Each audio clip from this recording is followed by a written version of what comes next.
हैं और अब ड्राफ्टिंग चल रही है, तो हो सकता है परसों संडे में हम आपको ड्राफ्टिंग का, याचिका की जो ड्राफ्टिंग है, एक्चुअल में पहले हम लोगों की, आपको याद होगा कि एक याचिका प्रयागराज पड़ी थी सिद्धार्थ खरीजी जिसके एडवोकेट थे, बट उसकी जो ड्राफ्टिंग थी याचिका की वो बेमन से हुई थी। मतलब ऐसा लग रहा था कि वो मतलब बस चलती चलती कर दी है, क्योंकि जो याचिका ड्राफ्ट हो रही है उसी पे बहुत कुछ डिपेंड करता है कि केस आगे नहीं हुआ क्या हुआ। तो अब सबसे पहले तो ड्राफ्टिंग की बात थी कि अच्छे से ड्राफ्टिंग हो जाए। फिर एक सिचुएशन आ रही थी कि यार 31 तारीख से, मतलब 31 तारीख तक कोर्ट खुल रहे हैं, उसके बाद में कोर्ट बंद हो जाए, अगर हम कल परसों लगाते हैं तो क्या होगा।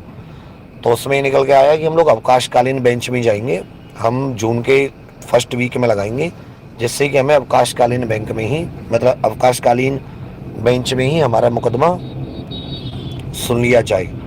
तो वहाँ भी मेरे विचार में कोई इशू नहीं आएगा, वो आपका केस चलता रहेगा।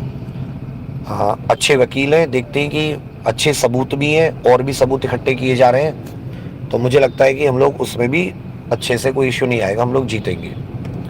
देखो ये जांच की जो मांग थी उसे तो हम ले आएंगे, उसके आगे की तो मैं नहीं कहता, बट जांच की मांग हम लोग ले आएंगे। एक और जो उसमें अहम सवाल आ रहा है, वो एक अहम सवाल आ रहा है आप आपका, कि देखो अब आप पूरे भारत के लगभग जितने भी बड़े लोग थे सबको पता है कि यूपीएसआई में क्या हुआ है। जैसे वरुण गांधी जी ने ट्वीट किया, और 2 बार ट्वीट किया अच्छे से उन्होंने, और काफ़ी अच्छा लिख के ट्वीट किया, जो कि एक बात सच भी है कि बंदा परेशान है, बच्चे परेशान है, मेहनत करें, माँ बाप अपना सपनों को दाव पे लगाएं, और कोई आता है पैसे के दम पर उन सपनों पे बुलडोजर चला के चला जाता है, और इवन जो उसके लिए जिम्मेदार लोग हैं वो उसको टेक्नोलॉजी भी नहीं करते कि भाई ऐसा हुआ है तो कम से कम बात उठाई जाए। यूपी तक के गौरव जी हुए, उधर प्रज्ञा लाइव से प्रज्ञा मैम हुई, इधर आपके जो छोटे छोटे न्यूज़ चैनल हैं, सी न्यूज़ हुआ, और ये सब भी अपना आप लोगों की आवाज़ उठाए हुए थे। उधर कल अमिताभ अग्निहोत्री जी ने भी बहुत ही TV9 पे बहुत अच्छे से इस चीज़ को सामने रखा है। भारत समाचार आपकी बात उठा रहा है, आज तक पे केवल न्यूज़ के फॉर्मेट में आया था, उसने ऐसा कुछ आवाज़ नहीं उठाई, लेकिन यूपी तक ने आप लोगों की आवाज़ उठाई है।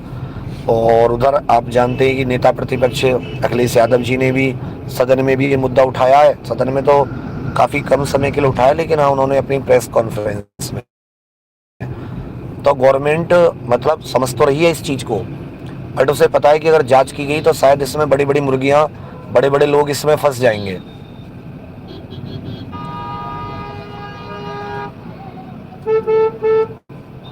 तो अब इसमें क्या होगा कि उसमें बहुत उसमें मुर्गी फंसेंगे, इसमें ज़्यादा लोग फंसेंगे। तो इनका ये कहना था कि चलो भाई कि जांच से अगर नहीं करवाए ऐसे हो जाए तो ही सही है। इनका तो मतलब मूड जो है, मेरे विचार में सीधे चल, इस बार इससे चलते हैं, मेरे विचार में तो इन लोगों का मूड जो है वो यही है कि जांच वाच नहीं करवाई जाए और ऐसे ही काम हो जाए। तो यही सारी बातें थी। अब आ जाती है कि हमें अपना सोशल मीडिया पे, जैसे हमारा मुद्दा गर्म है तो हमें इस मुद्दे को आगे बढ़ते रहना चलना होगा।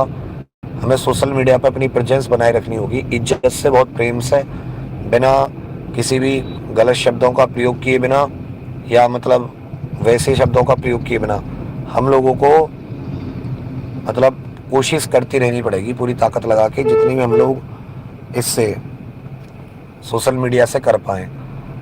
और देखो धरने की जो बात थी आप लोग 31 मई वाली, मुझे नहीं लग रहा कि वो भी सही है। कारण है कि गवर्नमेंट पूरी तरीके से वॉच कर रही है एक एक चीज़ को, और अगर वहाँ सब लोग नहीं आते तो फिर उसका कोई फ़ायदा नहीं है। 25 में भी आप लोगों ने कोशिश की, अभी हम लोग कोर्ट में चले गए और हम लोग सोशल मीडिया, ये मुझे 2 चीज़ें मेरे विचार में तो यही हैं कि जिनके थ्रू हम लोग काफ़ी कोशिश कर सकते हैं।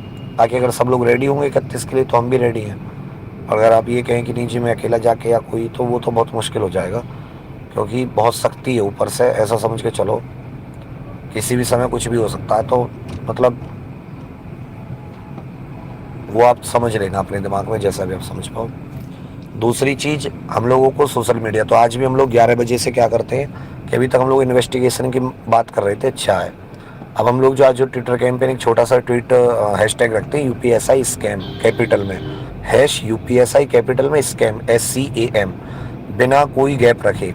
और यूपीएसआई स्कैम को हम लोग, और इसमें आप जिसको टैग कर पाएँ, आप जिसको भी जानते हो चाहे वो कोई पत्रकार हो, चाहे कोई एक्टर हो, कोई प्रसिद्ध पर्सनैलिटी हो, पत्रकारों को, नेताओं को, जिनको आप टैग कर पाए दबा के टैग करना, दबा के ट्वीट करना।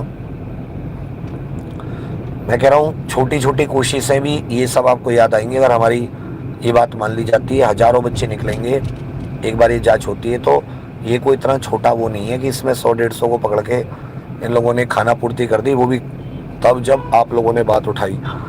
मान लेती कि हाँ, अगर वो पकड़ते जब रिजल्ट देने से पहले पकड़ते। पहली बात तो उनका रिजल्ट ही क्यों दिया गया? 300, 400, 500 उसमें एबसेंट भी हैं, 80 में 50-50 एबसेंट हो रहे हैं पिछले 10 दिनों से। तो इसका मतलब ये 650, 700 तो यहीं हम लोगों ने बाहर कर दिए। 950, 9,500 वैकेंसी में जब 500, 600 भी बाहर हुए हैं तो आप सोच सकते हैं कि इतने बड़े लेवल पर एक बार अच्छे से जांच हुई एक एक चीज की।